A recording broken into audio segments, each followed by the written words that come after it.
For then thou shalt make thy way prosperous, and then thou shalt have good success. Sa wikang Tagalog, ang aklat na ito ng kautusan ay huwag mahiwalay sa iyong bibig, kundi iyong pagbulay-bulayan araw at gabi upang iyong masunod na gawin ang ayon sa lahat ng nakasulat dito, sapagkat kung magkagayoy iyong pagiginhawain ang iyong lakad, at kung magkagayoy magtatamo ka ng mabuting kawakasan. So tayo po'y manalangin. Panginoon, pagpalaan niyo po Diyos ang iyong mga salita sa araw na ito.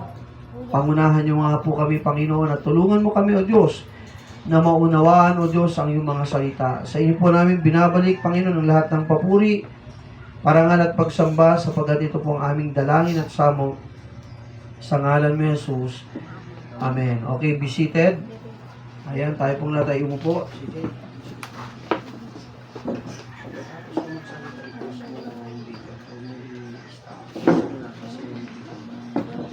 Okay, so mga kapatid, pag-uusapan natin mga kapatid, ang tungkol sa ano ba ang tunay na tagumpay? Paano ba natin mga kapatid makakamtan ang tunay na tagumpay? So ang tunay na tagumpay mga kapatid, hindi masama na tayo po'y umasenso sa buhay. Amen? Hindi masama na marami tayong matutugunan ng ating mga pangangailangan sa araw-araw. Hindi rin masama na ang ating mga pangarap ay ating maabot. Maging successful sa business, maging successful na estudyante, ano pa, pastor? Makilala tayo sa iba't ibang larangan ng buhay, hindi po masama mga kapatid. Ang nais po ng Diyos mga kapatid na tayo po ay magtagumpay sa buhay na ito. Amen? Tayo po ay sumagana, ang ating unlad ay ang ating buhay ay umunlad, at hindi tayo para bang maging masawi sa mundong ito. Ang nais ng Diyos mga kapatid, ulitin ko, ay para sa ikabubuti ng kanyang mga anak. Ngayon ang tanong, Pastor, paano ba tayo aasenso sa buhay?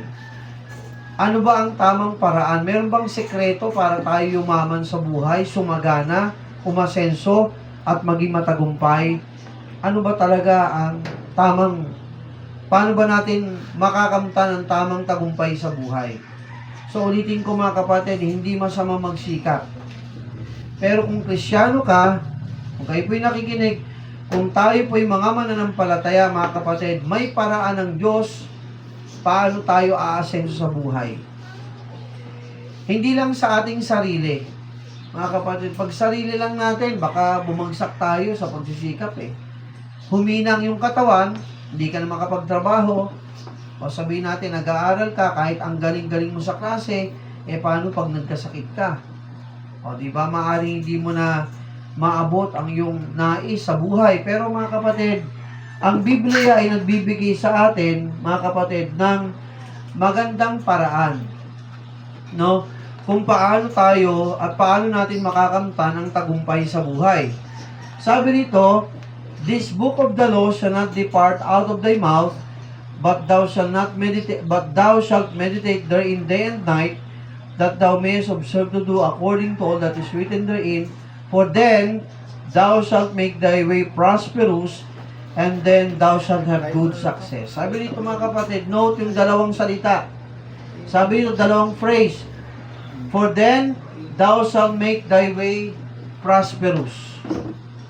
Ano ba pag sinabing sa Tagalog ng prosperous? Happy New Year, and diba binabanggit natin pagka magbabagong taon, diba?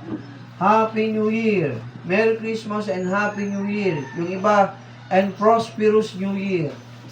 Ano pag sinabing prosperous? Masagana, amen? Maunlad, mayabong. Ang sabi ng Biblia, mga kapatid, huwag nating kakalimutan ang batas ng Diyos. Huwag nating kakalimutan ang mga salita ng Diyos, sapagkat una, sabi rito mga kapatid, for then thou shalt make thy way prosperous. Pasasaganahin tayo mga kapatid ng salita ng Diyos only, mga kapatid. Huwag na nating kakalimutan ang kanyang mga salita. Pangalawa, sabi dito mga kapatid, and then thou shalt have good success. magkakaroon ka ng magandang bukas, magandang tagumpay, magandang wakas. Sino ba sa atin ang ayaw ng magandang wakas at magandang buhay at magi tayo matagumpay? Siyempre mga kapatid, lahat po tayo ay nagnanais na maging matagumpay sa buhay. Okay, walang normal na tao na nais siyang mga kapatid na kumbaga bumagsak siya sa buhay. Walang ganong normal na tao. Ang gusto ng tao, mga kapatid, magtagumpay siya.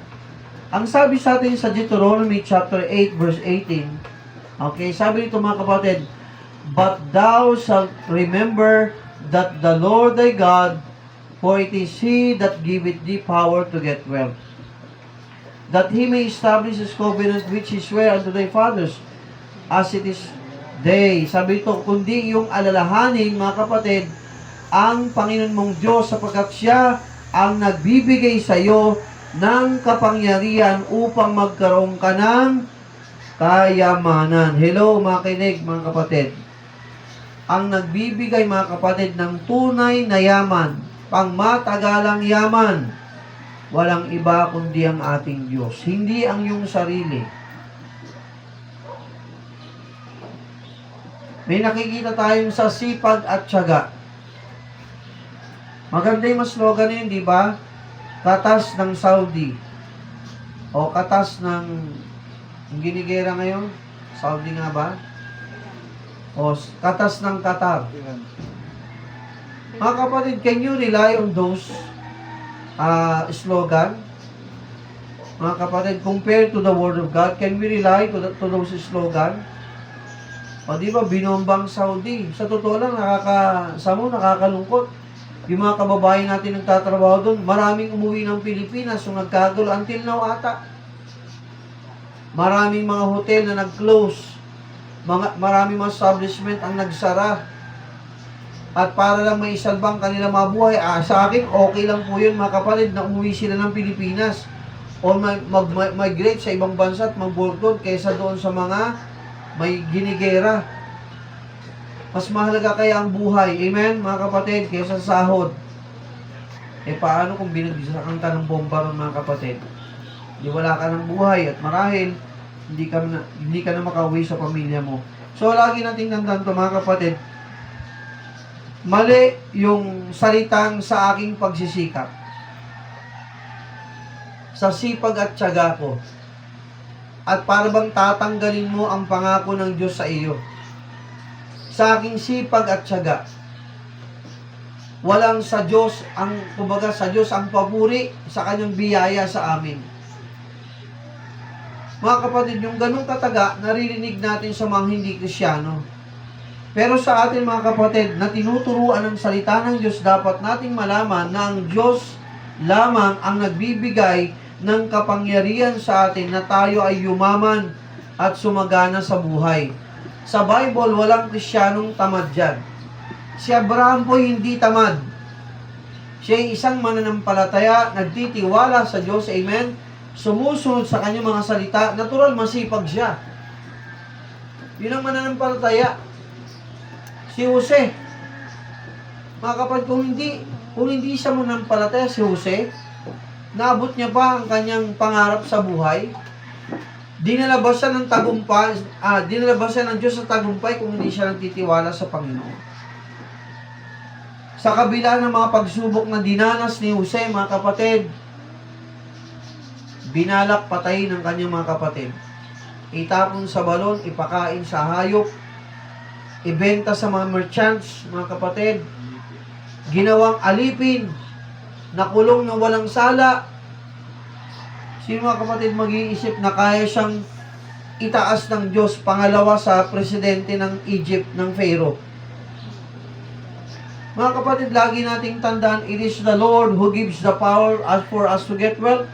Ang sabi sa talata, Deuteronomy 8:18, "But thou shalt remember," sa Tagalog, "sapagkat iyong pakatandaan na si Yahweh, ang Diyos natin, ang Panginoong Diyos, sapagkat Siya ang nagbibigay sa iyo ng kapangyarihan na yumaman." Mga kapatid, lagi nating tandaan bilang Kristyano, hindi dahil masipag ka, Kaya kapag papalain ng Diyos, abay kung masipag ka sa gawain mo bilang estudyante sa pag-aaral mo, dapat din masipag ka sa Panginoon. Amen? Sa gawain ng Panginoon, sa paglilingkod sa Panginoon, wag na wag mo siyang kakalimutan. Ganon din po sa ating mga nagtatrabaho, mga kapatid. Wag po nating kakalimutan na ang Diyos ang pwedeng magbigay sa iyo ng kayamanang sagana, pagpapalat kapangyarihan para ikaw ay sumagana at yumaman sa buhay. Nakuha po, hindi po tayo nagbabaka sakaling tumama sa ganito, sa ganyan. At hindi rin dahil sa ating sipag at tiyaga. Abay, maraming ganung tao sa sipag at tiyaga, paano kung isang araw nadapa ka dyan, nabago kang ulo mo, masipag ka. Para bang hindi mo kinikilala ang Diyos, puro lang sarili. Mga kapatid, pakatandaan po natin to, it is the Lord who give us the power to get wealth. Ang Diyos ang nagpapala. Balikan natin si Job. Si Job ay isa ring mananampalataya. Tayo mga mananampalataya, tayo pong Kristiyano sa panahong ito ay hindi pa exempted din kagaya ni Job sa mga pagsubok. Alam natin ang storya. Walang tunay na Kristiyano na hindi dumadaan sa pagsubok. Walang tunay na mga nagtitiwala sa Diyos na hindi dumadaan sa pagsubok. Lahat tayo nasa mundo. Lahat tayo, mga kapatid, pwedeng dumanas pa ng pagsubok. Pero sabi ng Biblia, mga kapatid, sa mga pagsubok na yan, ang Diyos, mga kapatid, ang magpapala sa atin. We know all the story of Job. For many years, mga kapatid, nalugi, nabangkrap ang kanyang business, bumagsak ang kabuhayan, nawala ang mga anak, at yung kanyang mga kaibigan na dating malapit sa kanya dahil marami siyang pera, na dating malapit sa kanya nung marami siyang pera, pero nung si Job ay nagkasakit na at tinubuan ng mga pigsa sa buong katawan o cancer, ano nangyari sa kanya, mga kapatid? Sa kanya, mga kaibigan? Niwan siya. Inaakasahan ka pa, Job, ikaw kasi ang dami mong marahil ginawang kasalanan sa Diyos. Kaya nangyari yan sa'yo. Pero we all know, mga kapatid, that Job walked righteously before the Lord. Lumakad siya, mga kapatid, ng matuwid sa harapan ng ating Panginoon. Ganun pa man, mga kapatid, kahit siya'y dumaan sa pagsubok, never that he condemned God. Amen? Never that Job get angry with God. Hindi siya nagalit sa Diyos. Hindi niya sinumbatan ng Diyos, bakit ito nangyari sa akin, bakit ganon. Pinakita ni Job, mga kapatid, na siya'y matuwid na mananampalataya until the end. At makikita natin sa buhay ng mga kapatid, siya po'y mapagpakumbaba. Okay, to cut the story short, to make the long story short, ano nangyari bandang dulo? Ang sabi ron, binalik ng Diyos ang kayamanan ni Job ng doble. Abay, kung meron siyang 1 billion, times 2 mo, doble binalik sa kanya lahat ng nawala. Kaya yung tatlo niyang kaibigan ay naniniwala ako na pahiya yun Nakala nila si Job namumuhay sa kasalanan kaya nangyari sa kanya na siya'y nagkasakit ng matindi at para bang walang paggaling. Pero nung nakita ng Diyos ang kanyang katapatan, siya'y pinagaling ng Diyos, mga kapatid. Binalik ng Diyos lahat ng yaman na nawala sa kanya. Binuo muli ng Diyos ang pamilyang nawala sa kanya, mga kapatid. Hindi dahil si Job ay masipag, kundi dahil, mga kapatid, hindi niya nakakalimutan ng Diyos sa kanyang buhay. Amen? Sabi dito, mga kapatid, but thou shalt remember the Lord thy God, for it is He that giveth thee power to get wealth, that He may establish His covenant, which He sware to thy fathers, as it is written this day. Alam ba, pinangako sa atin ng Diyos yun, sa ating mga ninuno pa, mga kapatid, na tayo ay kanyang pagpalain. Nakuha po, mga kapatid, nais ng Diyos na tayo po ay kanyang pagpalain sa ating buhay. Ayaw ng Diyos na tayo po ay maging buntot na sunod-sunuran lang. Ang gusto ng Diyos, mga kapatid, manguna ka, amen? Pagpalain ka, umasenso ka, sumagana ka, pero huwag mong kakalimutan na siya ang nagbibigay niya. At hindi dahil sa iyong sariling abilidad, kakayanan, sipag at tiyaga. Number 1 mga kapatid, huwag mong kakalimutan ng Diyos na nagbibigay ng kapangyarihan para pagpalain ka, pag-asensuhin ka, pagyamanin ka. Bakit, Pastor? Siya rin ang nagbigay ng hininga mo, ng buhay mo, ng lakas mo. Nakuha niyo mga kapatid? Kaya wala po tayo may pagmamalaki sa Diyos sa sipag at tiyaga ko. Dahil matalino ako, magaling ako. Paano isang araw? Yun nga, maputulang ka ng ugat sa likod ng batok mo. Abay, matroma ka. Makakakilos ka pa ba dahil sa sipag at tiyaga mo? Hindi. Mga kapatid, ang Diyos din ang nagbibigay sa atin ng mahabang buhay. Sa atin naman nagtitiwala sa Kanya. Kaya mga kapatid, sa buhay, huwag na huwag tayong makakalimot sa Diyos. Amen? Huwag na huwag nating kakalimutan itaas ang pangalan ng Diyos sa ating buhay at huwag na huwag po nating gagawing itaas ang ating mga sarili. Wala po tayong may pagmamayabang sa Diyos. At ang kagandahan pa rito mga kapatid, kapag ang Diyos ang nagpala sa iyo, kahit sa ating simbahan, walang pwedeng pumigil sa pagpapala ng Diyos sa iyo. Amen? Walang pwedeng pumigil pag ang Diyos ang nagpala, pero pag sa sarili mo lang, baka isang araw malugi ka. Baka sa isang araw magsarang negosyo mo. Kung sa sarili mo lang. Pero kung tayo po ay nananangan at nagtitiwala sa Diyos mga kapatid, He can give us power mga kapatid to get wealth. At pag siyang nagbigay, wala kang pagsisisihan. Kaya anong sabi mga kapatid ni Joshua? This book of the law shall not depart out of thy mouth. Ang salita ng Diyos mga kapatid, ito ang Biblia, ay huwag mawalay sa ating mga bibig. Bagos anong sabi ron, mga kapatid? But thou shalt meditate therein day and night. Itong basahin, unawain, pagbulay-bulayan araw at gabi. O sino sa atin, tuwing umaga nagbabasa ng Biblia? Huwag nyo nang sagutin. Thank you. Sa tanghali, sa hapon, sino sa atin ang nakikipag-usap sa Diyos? Salamat. Alam mo yan at alam yan ng Diyos. Amen? Abay mga kapatid, sabi ng Biblia, sabi ng Diyos, huwag nating kakalimutan ang kanyang mga salita. Huwag nating kakalimutan mga kapatid, pagbulay-bulayan ito, basahin ito, pag-aralan natin ang salita ng Diyos. At higit sa lahat mga kapatid, huwag tayong lalayo sa salita ng Diyos. Sapagat sabi ng Biblia, una, sabi ito, huwag mong kakalimutan din, hindi lang basahin, kung hindi obserbahan. Pag sinabi natin obserbahan, gawin. Amen? Practicein, isabuhay. Ang kagandahan sa ating mga Kristiyanong ating pananampalataya, very practical. Very practical. Bakit, Pastor? Yung sinampalatayanan mong salita ng Diyos, nakikita sa buhay mo dapat. Amen? Nai-a-apply natin.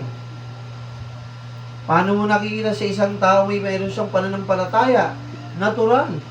Sa Kristiyano, mga kapatid, makita sa atin ang mabuti. Amen? Ang ating pagtugon, ang ating pagsunod, ang ating paggawa sa mga kalooban ng Diyos. Sabi ng Panginoon, hindi lang mo ito basahin. Araw at gabi, pagbulay-bulayan. Obserbahan mo pa. Hindi lang ang ilan, hindi lang ang 5, hindi lang ang 10 utos ng Diyos, napakarami niyan. Sabi diyan, lahat ating sundin at gawin. Sikapin, hindi lang tayo mamimili. Hello, nakikinig ba kayo? Baka tulog na kayo. Lahat dapat nating tuparin at gawin, amen, kung ano ang sinasabi ng Biblia. Okay, listen. Kapag yan ay ginawa natin mga kapatid, hindi natin kinalimutan ang Diyos, hindi natin kinalimutan ang kanyang mga salita, bagos ito'y ating matapat na sinunod, masikap. Anong sabi ng Biblia? For then, thou shalt make thy way prosperous. Pasasaganahin ng Diyos yung mga lakad mo. Wow! Ano ibig sabihin ng Pastor? Magiging fruitful lahat ng iyong pagsisikap. Magkakaroon ng magandang bunga. Hello mga kapatid, hindi lang para tayong sumuntok sa hangin na walang nangyari. Mga kapatid, pag hindi natin kinalimutan ang salita ng Diyos, bago sa ating itong minahal, hindi nilayo sa ating buhay, pinakinggan natin, binasa natin, mga kapatid, sinunod natin ang mga kalooban ng Diyos. Sabi dito, Thou shalt make thy way prosperous. Prosperous. Merong isang Kristyano, nung una, akala lang natin galing sa squatter. Pinagtatawa ng mga kaibigan niyang mga professional. Sabihin natin, nakagraduate naman siya ng kolehiyo, sariling sikap. Kristyano siya, sa tulong at biyaya ng Panginoon. Nung nagka-apply na ng trabaho, pambira, yung mga kaklase niyan, titindi ng mga posisyon kagad sa trabaho. Para bang siya naiwan. Naiwan siya, mga kapatid. Kumbaga, nag-aasinsuhan na yung kanyang mga kaklase, pero siya para bang kung titinan mo, isang kayod, isang tuka pa rin. Pero mga kapatid, hindi niya nakakalimutan ang salita ng Diyos. Alam mo yung mga kaibigan niyang pinagtatawanan siya dati, isang araw. Nakita ko yun. Pinagtatawanan yung taong yun. Pinuntahan namin yung business ng taong. Sinama ako ng taong ito, mga kapatid, doon sa mga dating nagtatawa sa kanya. Nakita ko pa yung mga hardware nito.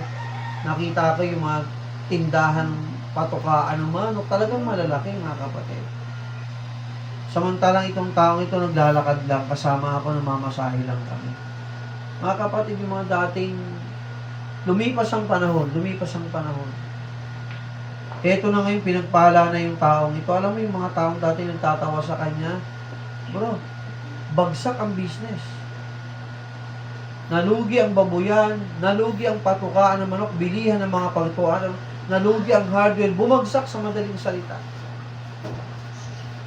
At isang araw nalaman ko yung taong yun nagtatawa sa kanya, caretaker na lang.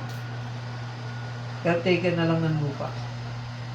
Ang masakla pa, yung dati nilang bahay na napakaganda, mga kapatid, wala na sila doon. Nalipat sila sa isang bahay na, alam mo lang, ordinaryong bahay. Samantalang itong taong ito, mga kapatid, na akala mo walang mangyayari. Sumunod lang sa Panginoon, naging matyaga. Sinikap, mga kapatid, na mamuhay ayon sa kalooban ng Diyos. Mga kapatid, punta sa probinsya. Hindi naman tinitingala ng mga tao. Pero pag pumunta sila roon, nakaganon yung kanilang mga kapitbahay. Hindi naman ito mga nakapag-aral lahat, ha. Pero makinig, mga kapatid, listen. Hindi kinalimutan to. Tanda mo ito, mga kapatid, pag ang Diyos ang nagpala sa'yo, walang pwedeng pumigil sa pagpapala ng Diyos kapag oras mo na. Kaya tayo, mga Kristyano, mga kapatid, huwag tayong tumigil na pakinggan, basahin, gawin, sundin ang mga kalooban ng Diyos. Bakit, pastor?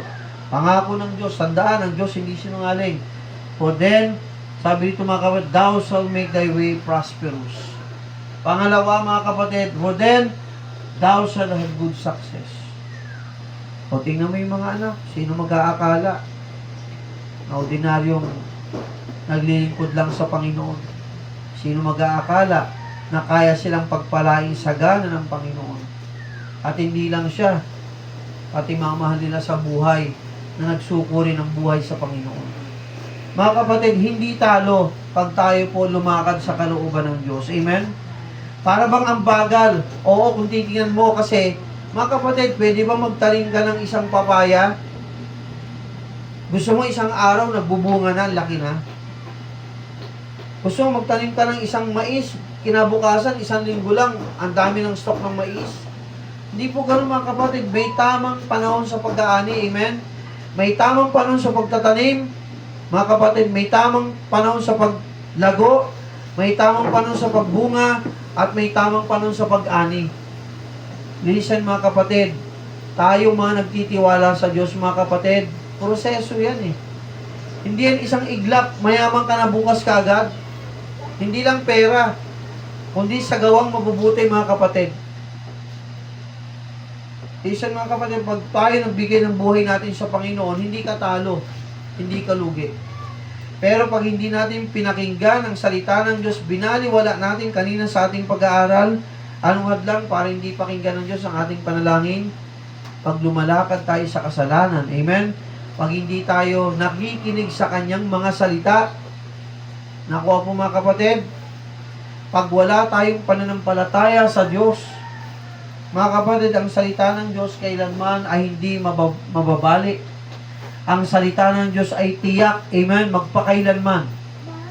Sabi ng Diyos, pag ikaw hindi mo kinalimutan ang kanyang mga salita, araw at gabi, minahal mo ito, isinabuhay mo ito, sabi ng Panginoon, yung lakad mo ay saganang pagpapalain ng Diyos at magiging kang matagumpay sa buhay. 10 years from now, tingnan natin. 10 years from now. And even more than 10 years from now, tingnan natin. Kung hindi kayo pagpalain, amen? At hindi tayo pagpalain ng Diyos sa mga sumusunod sa Kanya. Okay, sumunod.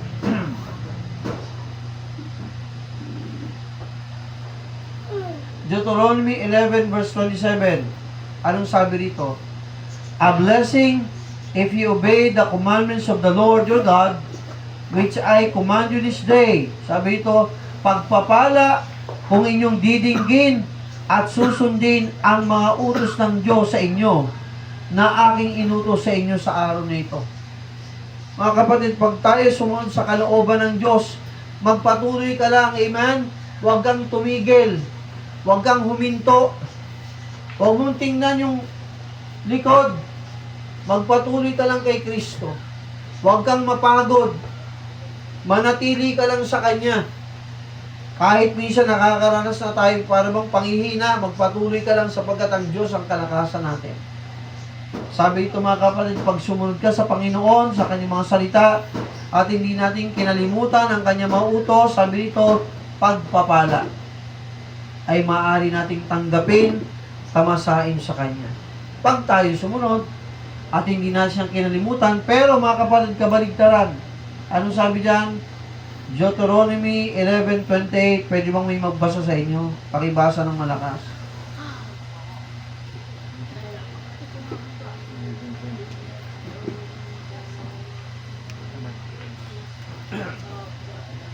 Deuteronomy 11:28. Hindi nyo makita. Okay, basahin natin. Sabahin nyo ako. Sabi dito, and a curse if you will not obey the commandments of the Lord your God, but turn aside out of the way which I command you this day to go after other gods which you have not known. Sa wikang Tagalog, at ang sumpa ay darating kung hindi ninyo didinggin ang mga utos ng Panginoon ninyong Diyos, kundi kayo lilihis sa daan na aking inuutos sa inyo sa araw na ito upang sumunod sa iba't ibang mga Diyos na hindi ninyo nakikilala. Mga kapatid, tandaan natin ito, pagpapala, pag tayo ay sumunod sa Panginoon. Amen? Pagpapala, pag tayo po ay nagbigay ng buhay sa Diyos. Amen? Nagbigay ka ng oras, nagbigay ka ng pagod, nagbigay ka ng lakas, nagbigay ka ng talento sa Diyos, nagbigay ka ng salapi sa gawain niya. Mga kapatid, binigay mo ang buhay mo kay Kristo. Ang panahon mo, mga kapatid, lahat tayo busy. May kanya-kanya tayong pinagbibisihan, pero yung makalimutan ng Diyos ay huwag naman sana. Amen? Naibigay natin ang ating buhay sa Diyos, talento, lakas, oras, kahit pa pananalapi, mga kapatid. Hindi po sayang ang mga iyon. Amen? Amen po ba? Amen. Hindi po sayang ang lahat ng iyon, mga kapatid, sapagkat sabi ng Diyos, kapag sinunod nyo ang aking utos, pagpapala. Pero, kapag kayo'y lumiko sa kanan o sa kaliwa, samantalang ang sinasabi ng Diyos ay diretso lang, magpatuloy lang kayo sa akin, lumiko tayo. At sabi ng mga kapatid, ating sinamba ang mga Diyos-Diyosan. Tulad ng pera, naali ka na sa pera. Puro sarili lang. Puro pag-aaral lang, nawalan ka na ng oras sa Diyos. Puro trabaho lang. Naging Diyos-Diyosan mo ng trabaho, ang barkada, ano pa, bisyo at iba pa. Puro na lang tayo maraming oras doon. At para bang kinakalimutan mo mga kapatid, ang kalooban ng Diyos sa buhay mo. Pag sinabi natin Diyos-Diyosan, hindi lamang po yung mga ribultong estatwa na yari sa kahoy, chok, ginto, pilak. Hindi po yun. Pag sinabing Diyos-Diyosan, sa Biblia, anumang bagay na mas marami kang oras at mas pinapahalagahan mo kaysa sa Diyos, ang tawag dun ay Diyos-Diyosan. Huwag nawa tayo makalimot, mga kapatid, sa Diyos na ipagpalit natin siya sa ibang Diyos-Diyosan sa mundong ito. Sapagkat, mga kapatid, sabi ng Biblia, pag pinagpalit natin ang tunay nating Diyos na si Yahweh, ang ating Panginoong Jesus, sa mga bagay-bagay sa mundong ito, sabi ito, sumpa ang darating sa atin. Sabi diyan, sumpa kung kayo ay hindi susunod sa aking mga salita, bagkus kayo ay lumiko sa kanan sa kaliwa. At sabi nyo, binigyan nyo ng mas matinding pagpapahalaga ang mga bagay-bagay sa mundo kesa sa akin. Sabi ng Panginoon, tayo ay daranas ng sumpa. Hindi ako nagsabi, kundi ang Diyos. Kahit ako rin pastor, ayokong ipagpalit ang Diyos ko. Amen? Ang gusto kong, bago man ako kunin ng Panginoon, naglilingkod pa rin ako sa inyo. Ayokong mawala, ayokong lumayo sa Diyos. Iwan ko nga yung aking profesyon para paglingkuran ng Diyos. Aatas pa ba ako? Titigil pa ba ako? Kumbaga, para bang tinaya mo ng lahat, titigil ka pa ba? Binigay mo na lahat sa Panginoon, titigil ka pa ba? Sabi ng Bible, di ba? Sabi nila Pedro, Panginoon, iniwan na namin ang lahat. Anong aming gana? Anong balik sa amin? Ano sabi ni Jesus? Silang mga nagpatuloy sa akin ay magmamana ng kaharian ng Diyos. Amen? Tatanggap ng mga gantimpala sa kalangitan. Mga kapatid, huwag natin kakalimutan ng Diyos, ano man yung tagumpay, mga kapatid, na ating makamtan, gaano man ito kaliit, kalaki sa mundong ito, wag nating kakalimutan ng Diyos. Amen? Kung iba'y nakakalimot, huwag mo silang gayahin.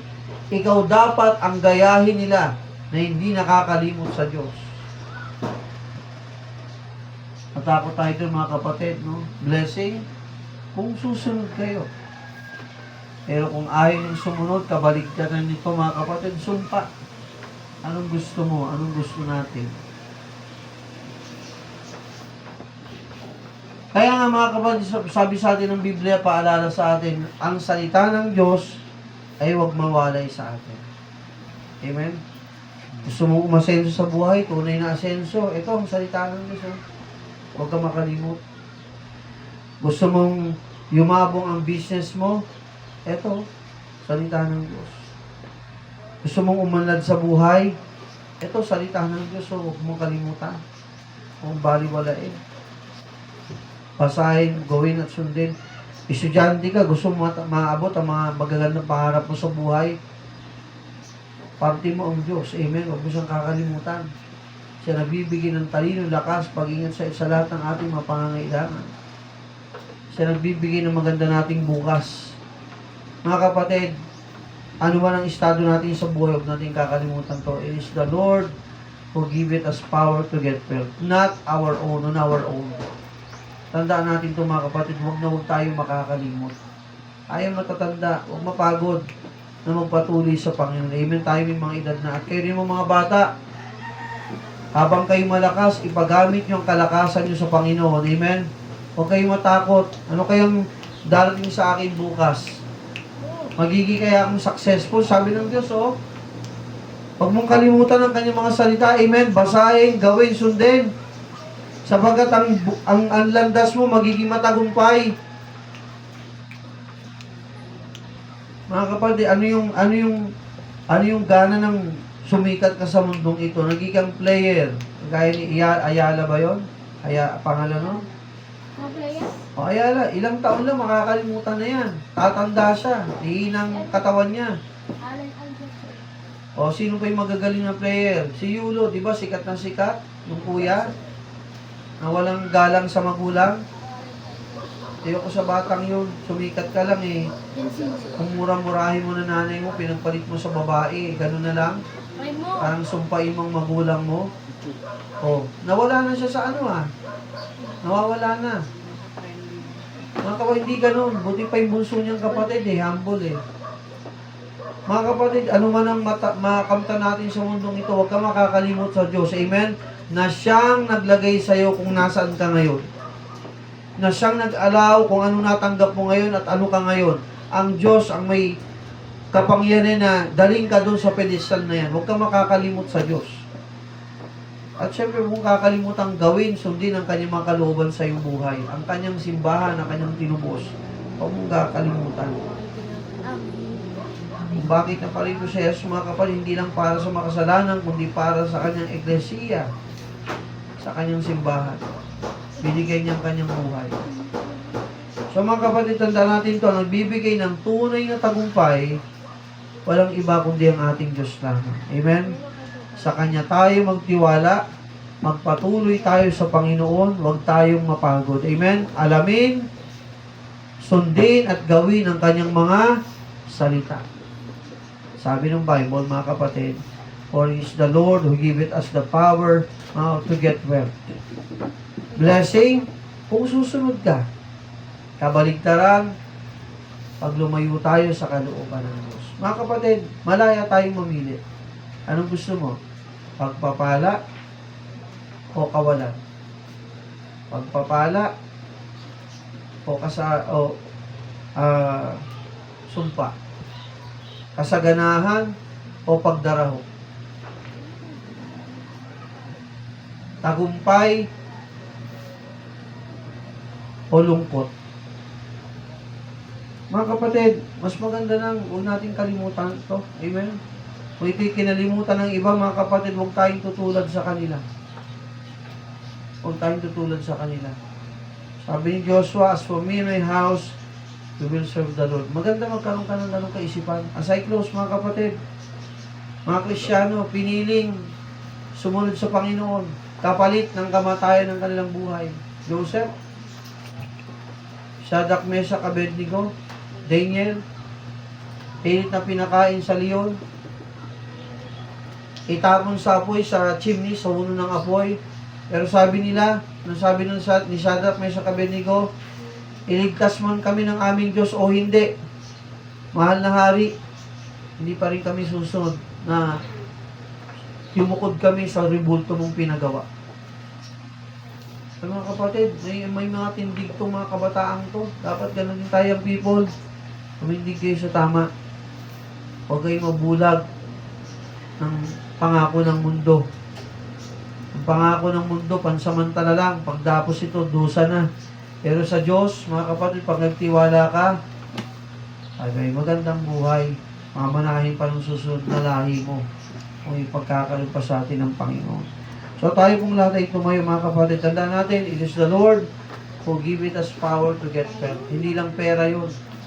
Masaganang buhay, asensadong buhay, at tagumpay sa buhay. So tayo po'y manalangin. Panginoong Diyos, aming Ama, purihin ka. Pagpalain niyo po, Diyos, ang iyong mga anak. Dalangin ko, Panginoon, pagyamanin ang bawat isa. Kami pangunahan, Panginoon. Lord, dalangin ko, patuloy kaming manampalataya sa iyo. Huwag tumigil, bagkus magpatuloy kami na paglingkuran ka. Basahin, unawain, alamin ang iyong mga salita.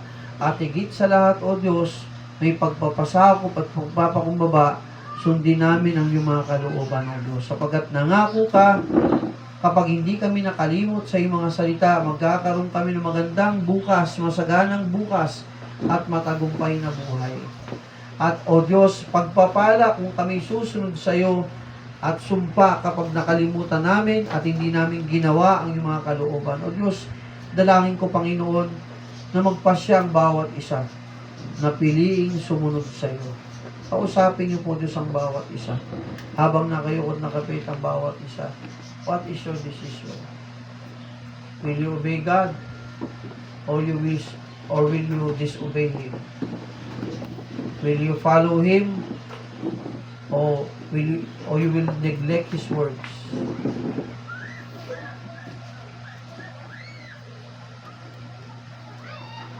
Sabi ni Joshua, this book of the law shall not depart out of thy mouth, but thou shalt meditate therein day and night. Sabi ni Joshua, magkakaroon ka ng magandang bukas, matagumpay na bukas, at ang daan mo'y pagpapalaing sagana ng ating Panginoon. What is your choice? Anong yung pinili? Anong gusto mo? Pansamantalang saya, pero ang dulot, malalim na lungkot? O susunod ka sa Panginoon, tiis, pero mayabong na bukas ang darating sa iyo, matagumpay na bukas ang darating sa iyo. Dalangin ko mga kapatid, piliin natin sundin ang kalooban ng Diyos. Dalangin ko mga kapatid, yun din ang iyong pasya. Panginoong Diyos, sa aming Ama sa langit, dalangin ko mga kapatid, sa aming mga kapatiran dito sa lugar ng Tagaytay.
May bag mo.